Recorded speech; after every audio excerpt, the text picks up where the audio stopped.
angang sepagi lambi si chani yakhele akhoi manipur na ahum mari na ngawre football sanaba kanda sopo kanda bet pai jele do tolol parasi ground side Usi Manipur की University Sports University की तारा हमको Covid में team चाहते लोग में पाने में आलू ना मामा पास में खंडी के तरफ से psychometric test इन्हों ने सिर्फ psychometric test से class 8 तंबंगान से मसी any clinical psychologist हमें बनाने से लगा सिर्फ test ही तो कोपिया जुपा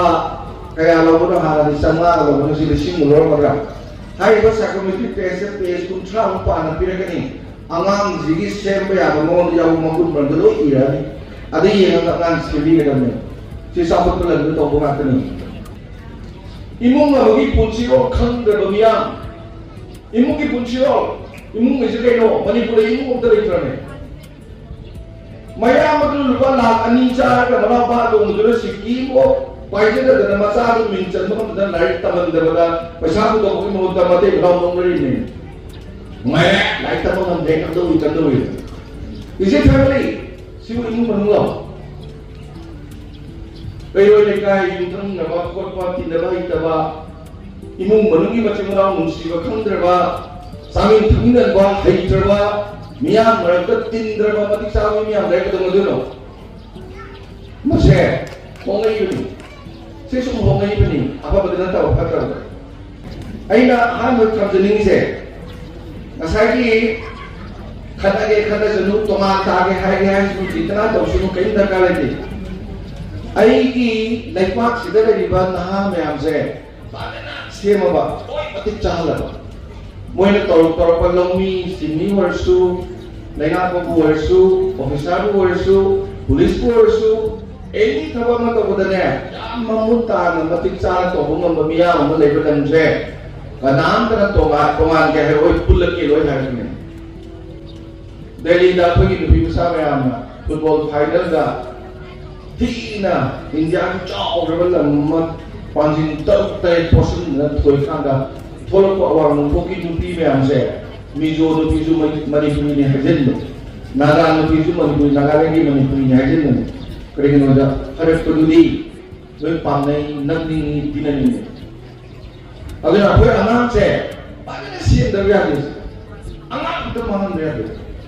कहीं न दांगा मशीन को कोई हम लिख रहे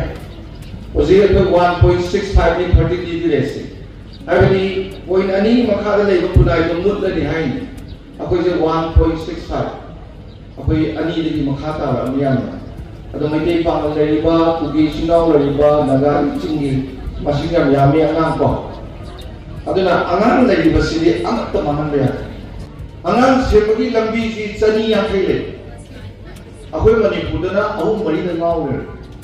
होजी डॉक्टर के अथो फंदे खंद्र में ऑल इंडिया की उन डॉक्टर थबो फंदर से लिसी तरे इंजीनियर से ऑल इंडिया के थबो फंदर से लिसी त्राना दाखिला नि अरे थबो फंदर दिखर फेको लाइन बया बगी सर्टिफिकेट फंगो जुने परीक्षा में तो जो दिलाई मुझे आपने थारी परीक्षा से पास हो गया हुआ है डॉक्टर का तो वो है इंजीनियर का तो वो है नाम थबिया में थी साने बसी कमाई तो ये हम थबी बरा उसी मणिपुर में फुटबॉल साने की बात इंटरनेशनल प्लेयर्स है सही द करोड़ नहीं मतलब एमएलए तोलोब चावरे यूनिवर्सिटी को जहाँ तोलोब चावरे है जे सही द लाख तुझा तो मुझे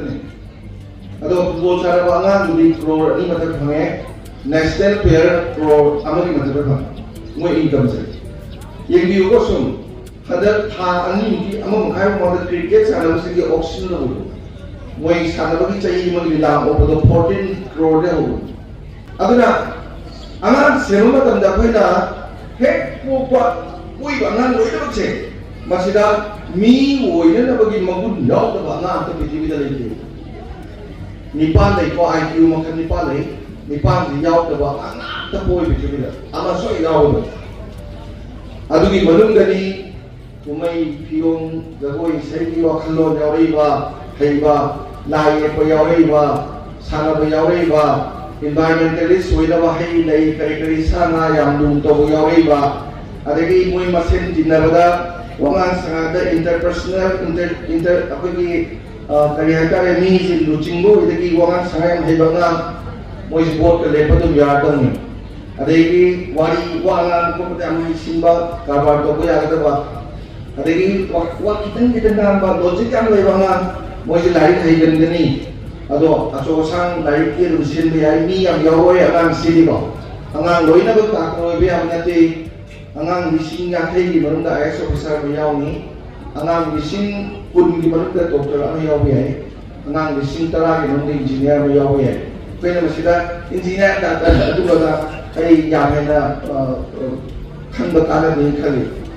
अगांग से सानबकी मागी IQ जी याओ से दिमाग किंग नहीं सानबे हम पामनी सानन के दम तो सानन में तो कोर्स नाइट लाइट में तो कोर्स नाइट कम भी बा बॉक्सिंग तो तारे कोर्स नाइट बा मतुम तो तो बनता बा इसे तो तारे वजा आपा बुदा institution of public common ma ama ta mangan aduna sanaba angang du football sanani to angang du football se me how gre yai friday training ke am lai mui da nota sports management sports nutrition sports therapy yam lai gre adagi ko gi sports medicine osi mayam thazaroi football sanaba ka da sok ka da bet pa ya jele do tolol parasi ground side उसी मणिपुर की university sports university की तारा हमको competition में team चाहते लोग में पाने में आने लगे अब ये पूरा बेरान वो ये बताना कि अच्छे में अनाम जुमान बा साधु टीम बा अगर हम जी हम लाइव हम ले रहे हम आप से खंडी के तरफ से साइकोमेट्रिक टेस्ट इन्हों ले सिर्फ साइकोमेट्रिक टेस्ट से क्लास 8 एक तंबंगान से मसी एनी क्लिनिकल साइकोलॉजिस्ट हमें बना दे चलेगा सिविल टेस्ट ही तो कोपिया lupa kaya lo bodo hala di sana lo bodo si lising mulor magra hai ba sakomiti test test kun tra pa na pira kani angam jigi sembe ya mo ya mo kun bandelo ira ni adi yang angam sili ga me si sabut pelan to bo ma kani angam si doctor wo radi ya re engineer wo radi ya de lai pote pot tha sa ga hai ba ma ju dum pot tha ki be hai ba uji ta ba saffron ga ta re ke ji da la ni ma kai Manipur से पचान को पहले रमे अलग वहाँ पावे हम के अन्ना के तमान पे जिगम दा था रहो उसे कोई की पुकी इंसिदा मनुंदा मनी मुका या वो कोंग्रेन दु यो पे आएगा एग्रीकल्चर डिपार्टमेंट में कोई रे रिसर्च और बुतोई से ना की बहुत दु यो पदा कोंग्रेन सिंह बंगा खादा दा उसे की पाल्स या वो कोंग्रेन सिंह ने खदाव ने लोए के काम में ना तुमने ये बेटा वाट तम आते ने ले से तो कोई ना ऑफिस की चक्री हम ताना न हो ना लुपा लाख कुंट्रा फीचर का तो भी था बक्सिया हैन भी हम ने लाख किबा अनांग लारिक तम बदा मा या हमन को ओजा वानोबा फैकाई सेंटर द चेन तौजी तमरी में हमसे सी अनांग जिसा सेना पुरान बतम बिरे मा की मसादा ज्ञान योगना मा या हमन को होना की पोट से थवाई सुगम यावे बुकुनाई से मो ने मुझे कोई खंदा live yang hay na cái mi buổi đâu cái ở đây cái thabo cái sai cái gì độc cái gì sân yang hayเลยนะở đây mà chúng ta thabo ông mà đi các sân mà coi ta là lo phải đúng tàu cái đi mà sao đi giao đi đâu cũng gì đó ở đây mà chúng ta xem biu thái cái gì phải cũng xin sẽ lại đi hay kia là tôi là khăn đi rồi chúng mình mới ý bảo ba cái hay thế lại su đi nè mới một thằng bao nhiêu là xin là lại chẳng hay ba lại su được अदु ने खुनाई मन हंदग लाइस अदा अहन सिंगना तौन बसे खुना मोन करी खंदना ने सुम थवा सा दि गसी डी जनरेट तौई से जुथरेस हाई नि पाइ पु सिंगुना ngamu sin tol mi ko la ta thang sida akoi ne khale as ngamu sin tol academy mo tu ngamu no sin tol ya bom de na hai ni pai pu ne to zere mi di nga sa hong ne ba ne ba ngamu mai bi si mu phaba nga lai de मिलोन बिना ngamu da चार का पे साब ना अंगांग मुनि मसा फलिनी अरे ngamu दु तो भाई का मी गुदी की उसिन जुम तोर मुन तो ngamu आका ना मने अको की सी कोंबान पय के सी पद ngamu सी पाती न Bhami ngasi ni ngamu le yin ti बद बाजार में तो मका साइ फंग्रे ngasi ni ngamu उसिन तोर मदी मते लाख कुन मुसिन ngamu लाख कुन दालो बदी ngamu बंग है ni yang sing मने आन नि से को पंग ब मान बेवानी अरे लई लांग ले तो पेपो की नते सेंसस में मशीन थी नी गुम ममदा मागी फंगदब लई मरांग कायबो लई दिनि मतुगिना हवा नुसिति फिबम रेपिनि सा फाले दिजु हजिकि माइना स्टडी तौलिनि आहाजिन तौलिसे सा फारिबा लई लांनिबा उसिन तोरमिबा मयाम अलोसलकदा अइना नहा मयाम अंगा मयाम सम यावरि तिलि अइना खमजनिबा अमतंग लैबा अखोइना सुखन खंदबा पोट अमा हेक यावरपदा अखोइना खंगदबसे तुम्बा हेक अवलकदा क्वाइदगी तांगरबा सना लुपादगी हेना तांगरबा तांगबा पोट अमा तुमिना तिलेगी मसे पुंग कुनमरिसने पुंग कुनमरिसे हेक अवलकदा फंगदबा मीदा बिदिबिदा लेरो अदा अंगांग दुना नत्रगा मियोय दुना मसिगी पिरिबा पुंग कुनमरिसे कमायना सी नगदगे हाइबगी वैल्यूज खंगबदो अदुगी अंगांगदो मी अदुम ओइरगने मसागी रूटीन नमा मसा स्केड्यूल नमा सेमगा पुंग कुनमरिसे मा दरगा होरन पांगांगदो अदुम तोंगान नदम अदुमायना लेपाक दले मियाम सिना लोयना खंगबा लेपाक तो मेज तम चावकिने अदुनि जापान तो जापान मेगी सिंगनी इसिंग मनुंगा लैबा मेगी सिंगनी जुआर सही द लिसिंग अमा चैप्टर लखे महार अखोय मणिपुर सही द जुआर लखे हुंदोर हाबे नलक्सिको मखा हाबा अतक खंगदबा अखोय न खंगिदा लार्ज स्केल द खर वांगा खंगबा अदु माय जापान द जुआर लिसिंग म चैप्टर लखे महार सही इना कुमदा रैंकिंग चलेनि ओदा फोकम दे करि नदा हारिबा नोमगी वैल्यू से मोय अंडरस्टैंड करबे मोय सिने और इमा इपा लेदब याय याम नंगम याय आई मी लेदब याय करिन करुनु नंगी नमता क्वाइदगी तांग को पुंग कुनमरि से बिरेन तब तो में जाव तो ने पैसा हो गुगल पे ने का तो दे लिसिंग कुनमरि ट्रेन का का पगो में मसे अमांग सुदा खंगन बि बपा अखोय सुमसी अंडरस्टैंड तो बिबा या फेन खाली अदु हमना अखोय ने मसे अमांग सुदा परीक्षा की या अन्ना होने से मैट्रिक परीक्षा 12 परीक्षा बीए एमए यूपीएससी की परीक्षा एमपीएससी की परीक्षा डॉक्टर तमनबगी नेट इंजीनियर तमनबगी जी ताया कोई तौली आपसे कई क्वेश्चन चा मारा परीक्षा सही बुनवा पुतोरपो मंगाय मुइना सी परीक्षा में स्थापित क्वेश्चन चा पाले अमना अमने सिंबसु याय क्वेश्चन खंगे सु याय जे बो जादा पैसा बिजगे सु याय सीडी परीक्षा मो मनिसी नतबा परीक्षा में कोई नोम खालू दो परीक्षा में पुंसी की परीक्षा सही कुंगा कुंतरुक सुरपदगी हदुर बोक्सिदा युम पानबदगी अंगांग दरेपदगी इमुंग पुरपदगी ना सी बोक्सिदा लाकदबा इमोद वांग मयाम लाकदबदु पगना खुम्बो गंबा मी दुने बमाय पाकाइस सिगी परीक्षा सिगी ने कोई कन्ना तो प्रिपरेशन तो सिगी परीक्षा के संग से नंबर 1 पर्सनल लाइफ आई इसाज द करी करी गुण चेंज करके लाइन हाइबा तब तो प्रो दरकार होते फजना हाइ के बनाए हाइ तबसु मी वो राबा लेते मसिदा होजिका तदे सिगु मगी पोसि खन्ना दरो मतम मनी हाइना ज्ञानदु लाइक तदि ततना फंगम दो मतम द लाइक लाइक हाइ तो नो सिगि लाइक के मेन न ट्राई लाइक न तब द ज्ञान जो अंग पद लेते अदर थमजनी जी वंगा संगा मी नगांग फजना तावा वाथो होइदना होनबा प्रॉब्लम सॉल्वर हाइस अदुगा कइगुम कांदा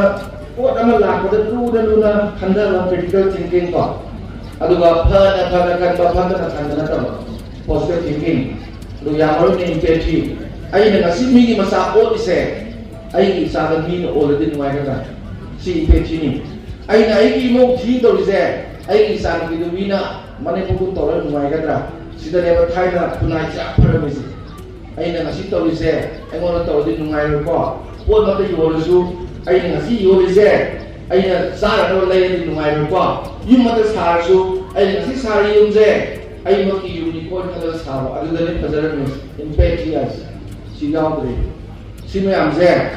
मी अमकी पर्सनल लाइफ अइगी पुसिरो द संगदो पोटेबा सि अकोइ लारिक तौने द सि येग्रे इमुगी पुसिरो इमु ममदा पेदोमी सिंगाव में कमाई तौनी आहलमन कमाई तौनी कमाई चामिननी कमाई थमिननी वाथोक सिगानी ओइदबा प्रॉब्लम अत पीदो इमुंस प्रॉब्लम सॉल्वर होगा प्रॉब्लम क्रिएटर होगा मधुगी पुंसिरो इमुगी पुंसिरो जो खंग्रे ꯑꯗꯒꯤꯗꯤ ꯃꯁꯥꯒꯤ ꯄ꯭ꯔꯣꯐꯦꯁꯅꯦꯜ ꯂꯥꯏꯐ ꯑꯩꯅ ꯇꯧꯔꯤꯕ ꯊꯕꯛꯁꯦ ꯈꯨꯟꯅꯥꯏꯗ ꯀꯔꯤ ꯀꯥꯟꯅꯩꯁꯤ ꯀꯅꯥꯝ ꯍꯪꯗ꯭ꯔꯦ ꯊꯥ ꯑꯃꯗ ꯂꯨꯄꯥ 50,000 ꯆꯥꯔꯗꯤ ꯑꯩ 50ꯒꯤ ꯊꯕꯛ ꯇꯧꯔꯝꯒꯦ ꯊꯥ ꯑꯃꯗ 50,000 ꯆꯥꯔꯗꯤ 50,000ꯒꯤ ꯊꯕꯛ ꯇꯧꯔꯝꯒꯦ ꯄꯨꯡ 4:30ꯗ ꯆꯠꯀꯦ ꯍꯣꯔꯦꯟ ꯄꯨꯡ 7ꯗ ꯍꯜꯂꯛꯀꯦ 5:30ꯗ ꯍꯜꯂꯛꯀꯦ ꯀꯥꯏꯅ ꯊꯕꯛ ꯍꯦꯟꯅ ꯁꯨꯔꯒ ꯑꯍꯦꯟꯕ ꯄꯩꯁꯥ ꯇꯥꯟꯕꯗꯨ ꯂꯩꯄꯥꯛꯀꯤ ꯑꯣꯏꯔꯕꯗꯤ ꯂꯩꯄꯥꯛꯇꯨ ꯆꯥꯎꯒꯗꯕ ꯑꯩꯈꯣꯏꯒꯤꯗꯤ ꯄꯨꯡ 12:30 ꯆꯠꯂꯅꯤ 3:30 ꯍꯜꯂꯛꯑꯅꯤ ꯑꯋꯥꯡꯒꯤ ꯃꯑꯣꯡꯁꯦ ꯀꯌꯥ ꯐꯩ ꯇꯣꯂꯣꯞ 50,000 ꯆꯥꯔꯅꯤ ꯊꯦꯡꯅ ꯆꯠꯈ꯭ꯔꯦ ꯉꯟꯅ ꯍꯜꯂꯛꯏ ꯃꯅꯤꯡꯒꯤ ꯇꯥꯇꯣꯡꯕꯁꯦ ꯀꯌꯥ ꯐꯩ ꯑꯣꯐꯤꯁ ꯀꯥꯔꯗꯤ ꯇꯣꯂꯣꯞ ꯆꯥꯎ ꯇꯥꯔꯛꯄꯅ ꯑꯣꯐꯤꯁꯀ ꯆꯠꯇꯦ ꯏꯀꯣꯜ ꯀꯣꯏ ꯂꯩ ꯐꯔꯛꯄꯅꯤꯁꯤꯡ ꯑꯩꯅ ꯇꯧꯔꯤꯕ ꯊꯕꯛꯁꯤꯗ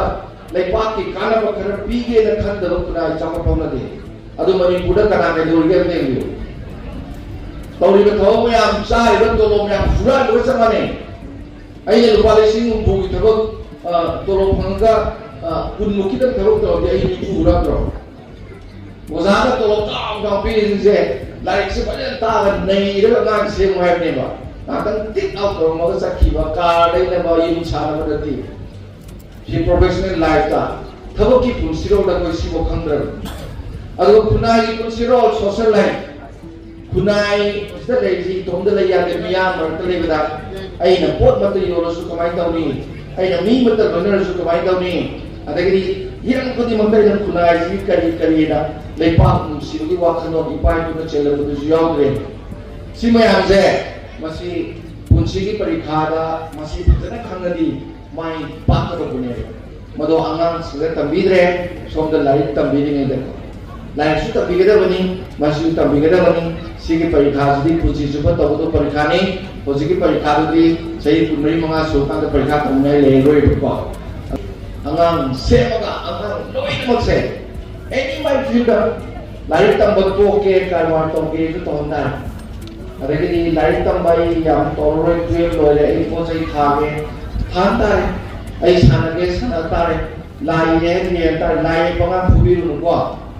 ओजा नायना फसन तबिउ आर्किटेक्ट को वरदिको युमम येपदा लापमा थाम युमम ये दोरे याम लेगो सानि मै लंबी से सनी या के है दुनिया साइ को अदुना अंगांग पामदो आई इंटरेस्ट ना पुमगा पुबिगनु अंगांग मसा मनंदा पोटेंशियलिटी दो करी यावगे हिरो अदुना चानरगा अंगांग सबिउ नमगदी होजिगिने साइकोमेट्री प्लेस तो थोबिउ